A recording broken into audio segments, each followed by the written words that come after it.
Hello students, in this video we are going to learn two most important questions of class 10th of science subject. These two questions are very important for your board examinations. So listen to me carefully and try to understand the answers of these two questions.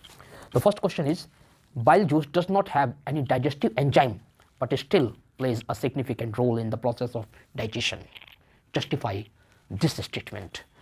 आपसे कहा गया है कि जो bile juice है does not have any digestive enzyme, bile juice में कोई भी डाइजेस्टिव एंजाइम नहीं होते but still plays a significant role in the process of digestion. लेकिन फिर भी ये डाइजेशन के प्रोसेस में बाइल जूस एक इंपॉर्टेंट भूमिका अदा करता है। इस पूरी स्टेटमेंट को जस्टिफाई कीजिए। Bile juice makes the acidic food coming from the stomach alkaline for the action of pancreatic enzymes. Bile juice क्या करता है? Makes the acidic food coming from the stomach alkaline.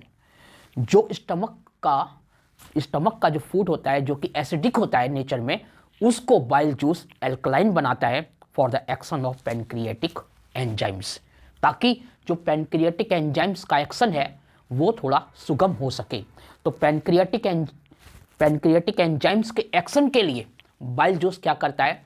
Stomach के acidic food को alkaline बनाने का काम करता है। Bile salts break the large globules of fat in the intestine to smaller globules, increasing the efficiency of enzyme action. Bile juice, ये bile salt क्या करता है? Bile salts break the large globules of fat in the intestine. Intestine में जो large globules हैं, fat के large globules, उनको break करने का काम करता है बाइल सॉल्ट्स। किस में ब्रेक करता है? स्मॉलर में। लार्ज ग्लोब्यूल्स ऑफ फैट को स्मॉलर ग्लोब्यूल्स में वो ब्रेक कर देता है, तोड़ देता है। यानी बड़े बड़े जो ग्लोब्यूल्स हैं फैट के, उसको छोटे छोटे फैट के ग्लोब्यूल्स में तोड़ने का काम करता है बाइल सॉल्ट्स। और इससे क्या होता है? Increasing the efficiency of enzyme action. इससे जो एंजाइम का एक्शन है उसकी कुशलता में इंक्रीजमेंट होती है, यानी वो अपना काम सुगमता से, सरलता से कर पाता है। This is similar to the emulsifying action of soap on dirt। ये ठीक उसी प्रकार से है जिस प्रकार से सोप और डर्ट का इमल्सिफाई वाला एक्शन होता है।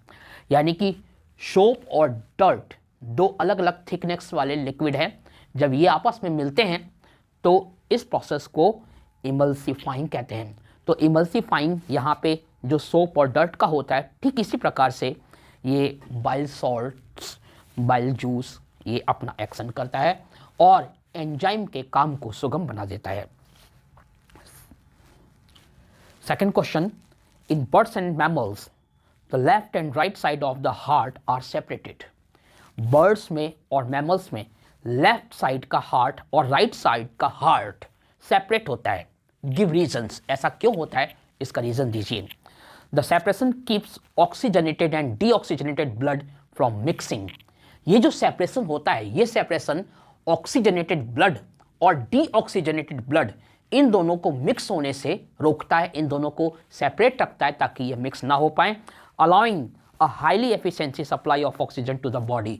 और ऐसा करने से बॉडी को ऑक्सीजन की सप्लाई ज़्यादा मात्रा में मिल पाती है, highly oxygen supply body gain कर पाती है। This is useful in animals that have high energy needs which constantly use energy to maintain their body temperature।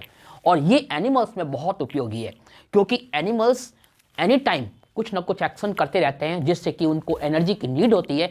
तो उनकी हाई एनर्जी की रिक्वायरमेंट्स को पूरा करने के लिए ऑक्सीजन सप्लाई बहुत ज़्यादा होनी चाहिए और इसी ऑक्सीजन सप्लाई को पूरा करने के लिए लेफ्ट साइड का हार्ट और राइट साइड का हार्ट दोनों सेपरेट होता है।